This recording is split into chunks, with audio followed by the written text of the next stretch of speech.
you, everyone. Finally, we're all back at the White House together. And doesn't this feel great?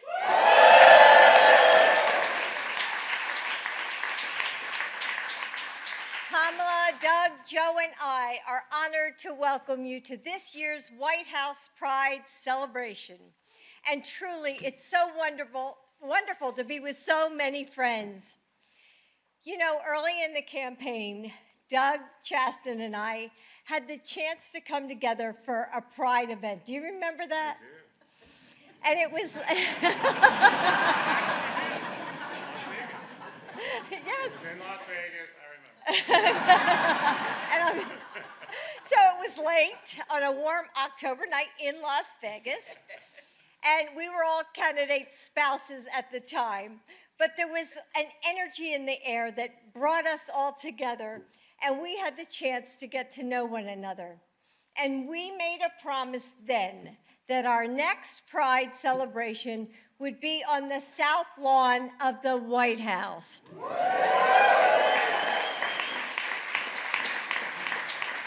And now here we are once again, but it was just a little too hot and humid out there to be on the lawn.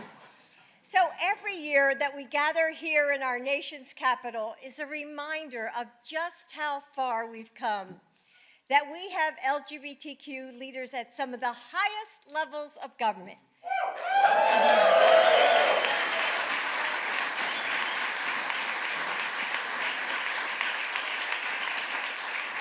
That we can gather to celebrate all of you.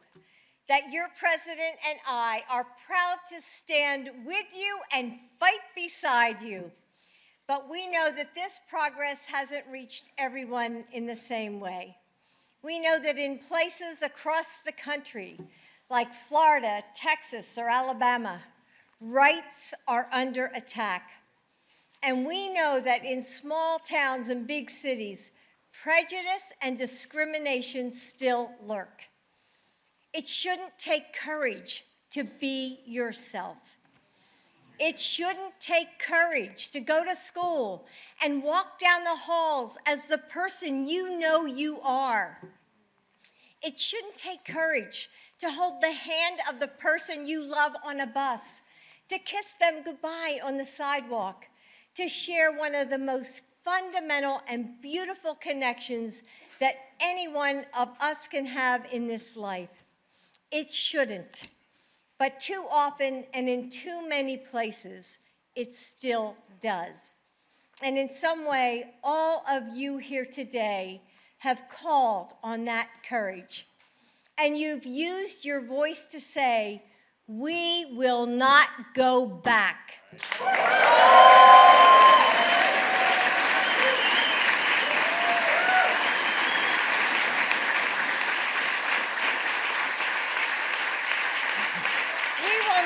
Let the progress that we fought for slip away. Pride is a celebration of the courage it takes to stand up for what's right, to become the leaders we need to live an authentic life. We recognize it as an act of bravery and beauty, of daring and defiance, and we look forward to a time when that courage is no longer needed, when all people in all places can feel the freedom and the joy that we feel here today. What Joe said 10 years ago was right. Love is love.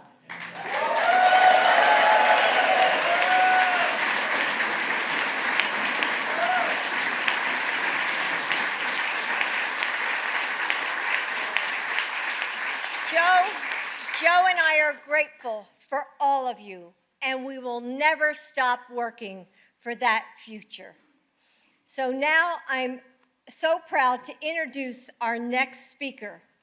I'm always impressed when young people are brave enough to come to the White House and speak in front of so many leaders. But after organizing a walkout at his high school to protest the Don't Say Gay bill, leading a rally of his peers,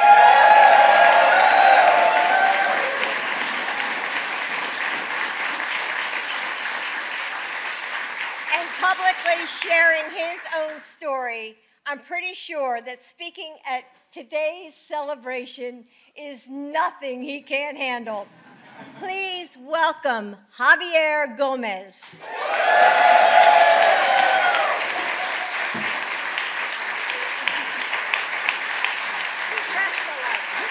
Yes, we press the light.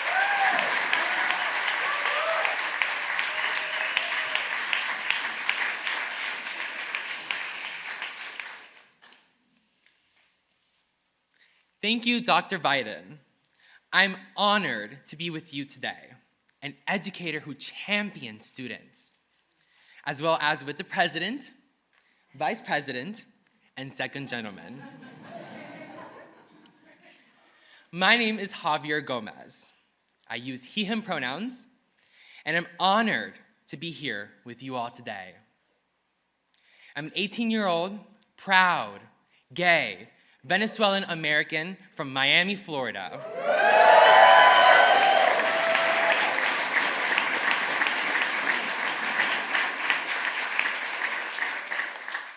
I graduated high school last week, and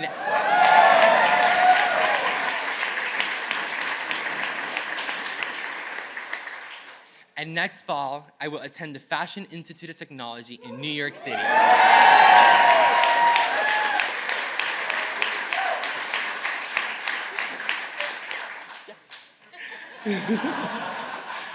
Oh my God, the vice president told me it was a big deal. Oh my God.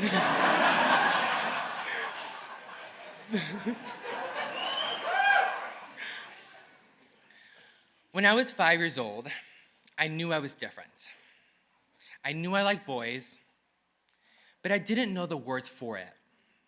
I was mocked and bullied for being too gay, too feminine, or too outgoing. Those words silenced me. But I had an escape from this. My openly gay 5th grade teacher. He created a classroom that made me feel welcomed. I even remember noticing his rainbow socks. It was a small but big symbol that gave me hope. As I grew older, coming out was a rocky process. But my 5th grade teacher provided me the support I needed to understand my identity. I fear other students in Florida and across the country would not be able to get the same support because of hateful legislation like the Don't Say Gay bill. But my presence here is a testament that we are fighting back.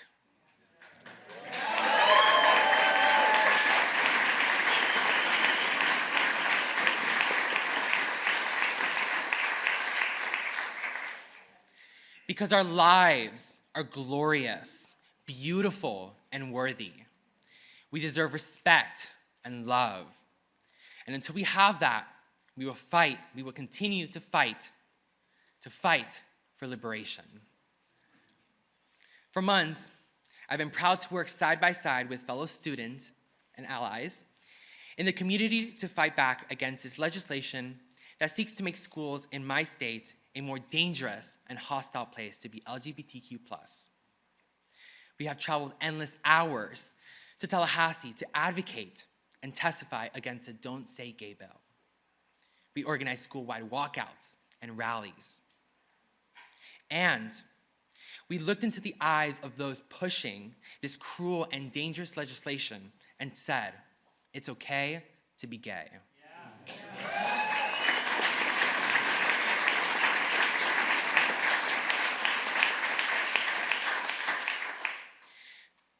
I'm fighting for the next little Javier, so he doesn't have to cry himself to sleep every night, aching that he wakes up normal. To all the supportive parents, youth activists, teachers, and allies, I am proud to stand here today with you and with a true leader.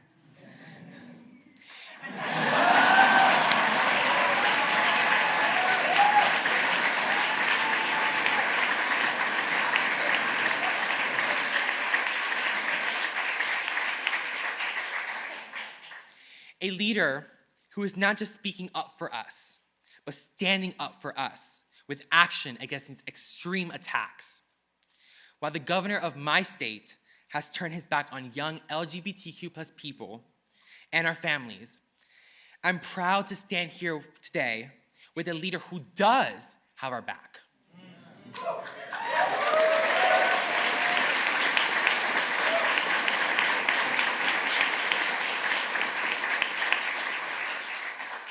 It is my greatest honor to introduce the 46th President of the United States of America, President Joe Biden.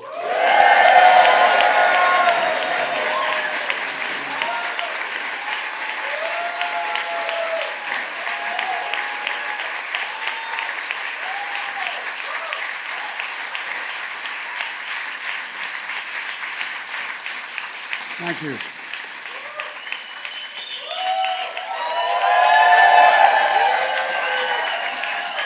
Thank you.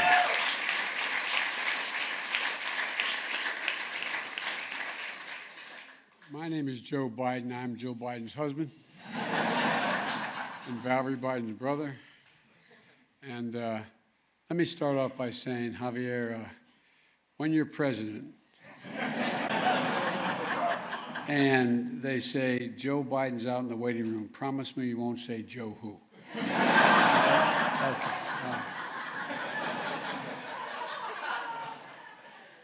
Thank you for that introduction, Javier, and for your incredible leadership and at such a young age down in Florida. You know, who knows, maybe, as I said, someday you'll be standing here. And Jill just mentioned, along with Kamala and Doug, it's great to see so many friends, and I mean that, friends here on Pride Month, here in the White House. Speaker Pelosi is here, God love her. Thank you, Madam Speaker.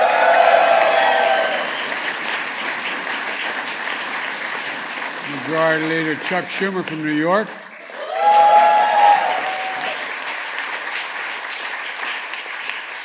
Senator Tammy Baldwin is here, too.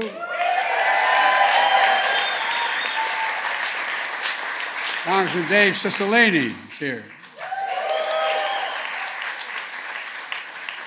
And the senator who took my seat in the United States Senate, a guy named Chris Coons. Chris.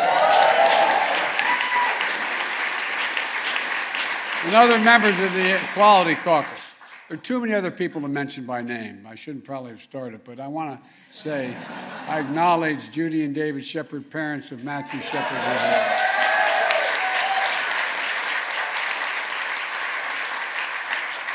We spent some time together at a very difficult time, and at the time. And what you've done and what Matthew did and what all of it, look what's happened. In no small part because of you. I mean that sincerely. And it's good to see you both again. It really is. And by the way, it's almost exactly 7 years since the Supreme Court affirmed marriage equality in America. And Jim, you called me on the steps of the Supreme Court after that. Where's Jim? There you go. You called me. I got this phone call. When the court decision came down, and Jim was standing on I think you were on the steps of the Supreme Court when you called me. And you said, well, we did it. We did it. We did it. The victory is not just for you and John, but for the whole country. The whole country. And Jim, it's good to see you, pal. It really is. You know, and as a point of personal privilege, I want to acknowledge Sarah McBride. Sarah, where are you?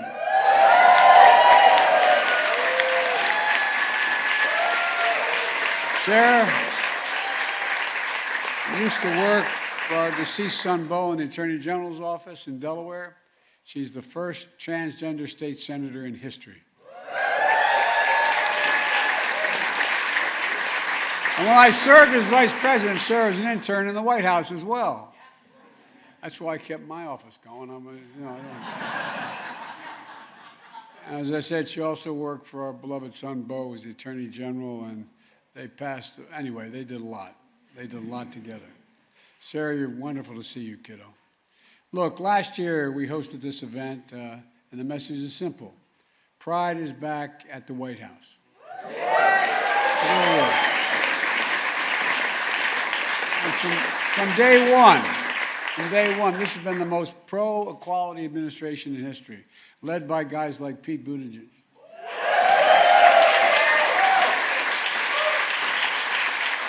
And so many others. I think we have more LGBTQ plus people than any administration or every administration combined. No, I really mean it. I totally mean it. Because I promised when I got elected, I wanted my administration to look like America across the board. And we've done that. A record number of out and proud appointees at every single level of our government. And as I said, you know, Secretary Buttigieg, who needs no introduction, is doing an outstanding job of rebuilding America. And I mean that in a literal sense, and not just in terms of what he's doing in transportation, but he's helping rebuild pride in America. And you know,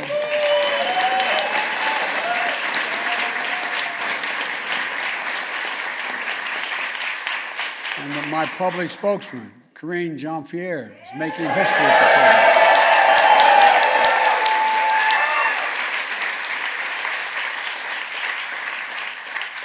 We're also joined by the Assistant Secretary of Health and Education and Human Services, Admiral Rachel Levin. And Undersecretary of Defense, Sean Steely. Where's the Undersecretary of Defense? There you go. Thank you very much for being here. The first and second transgender Americans to be Senate confirmed in American history.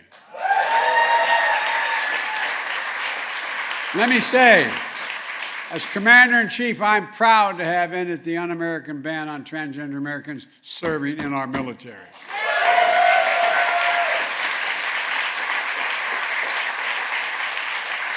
And just last week, the Department of Defense announced new policies allowing HIV-positive service members to finally be able to be deployed and commissioned. I'm also proud to have signed an executive order on my first day in office to combat discrimination against plus Americans in housing, in healthcare, in education, in employment, financial services, and the criminal justice system. First thing I signed. And you know,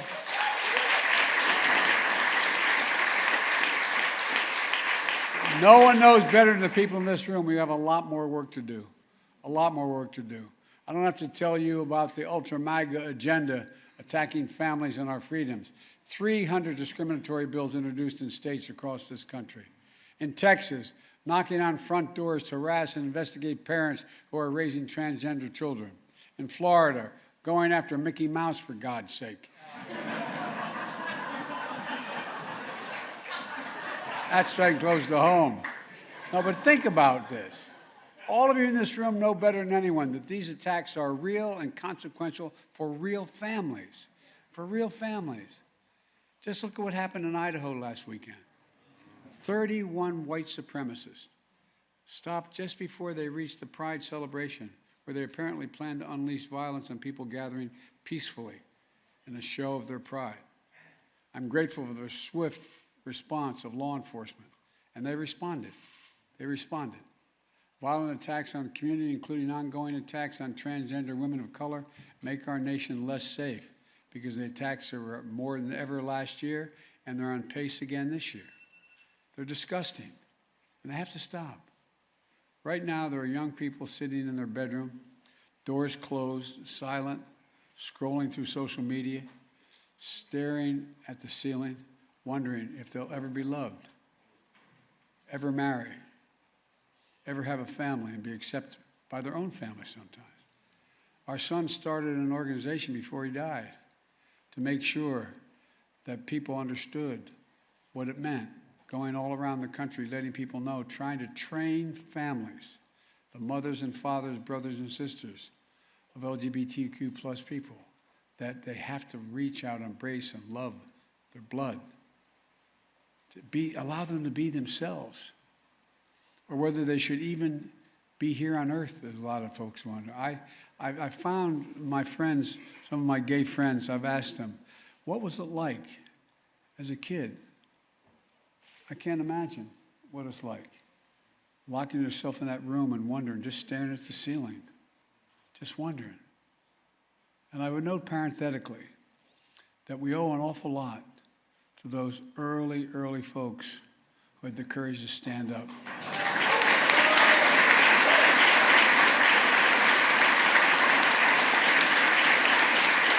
No, I really mean it. The message then was not only could you be physically beaten, but you'd lose your job. You couldn't, we owe so many people. And my message to all the young people, just be you. You are loved. You are heard. You are understood. You do belong. And I want you to know that as your president, all of us on this stage have your back. We have your back.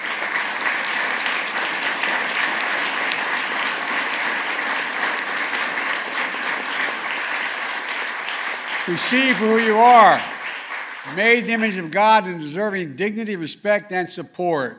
Today, I'm about to sign an executive order that directs key federal agencies to protect our communities from those hateful attacks and advance equality for families. My order will use the full force of the federal government to prevent inhumane practices of conversion therapy.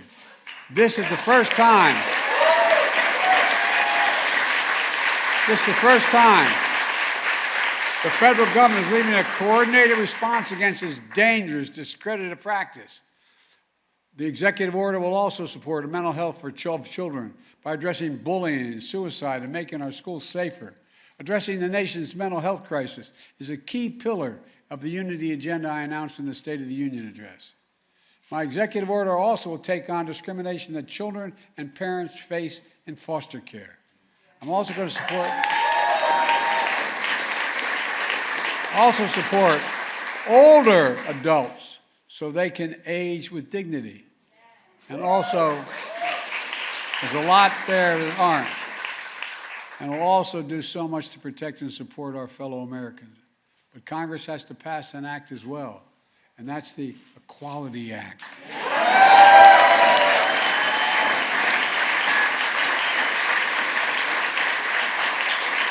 Which will enshrine the long overdue civil rights that protects all Americans, every American. Let me close with this. We're in a battle for the very soul of this nation, and that's not hyperbole. We're in a battle for the soul of the nation. But when I look around this room here and all you here today, it's a battle I know we will win. We will win.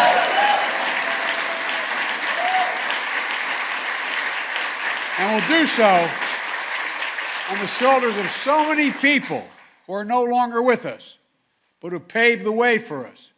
People like Gloria Allen, known as Mama Gloria, who transitioned in 1950s and who passed away just 2 days ago. People like the legendary advocate, Mr. Vad. You go back and think of the people who passed away last month from cancer and who once said, the gay rights movement is the integral part of the American promise of freedom. To all here today, thank you for working to deliver the American promise of freedom. May God bless you all, and may God protect our troops. Now I'm going to sign an executive order. Joining me will be a group of young people who are standing up for equity and a promise of freedom, as well as a few other folks. So, folks, thank you. I know you've been standing a long time. Just sort of lean against one another. You're so crowded. We'll all work out, okay? Thank you. Thank you.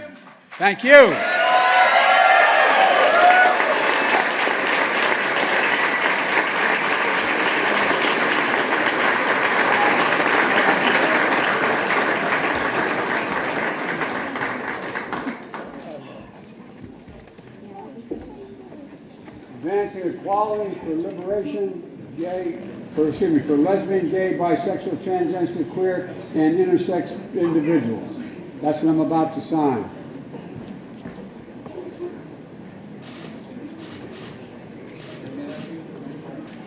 And we usually give a pen to everyone who's part of this, but I only have one with me today, and Mr. President, it's yours.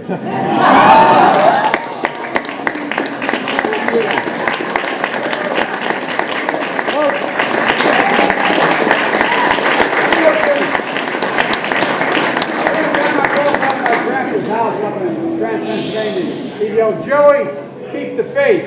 Our grandmother yelled, no. Spread the faith. Go spread it. Let's go.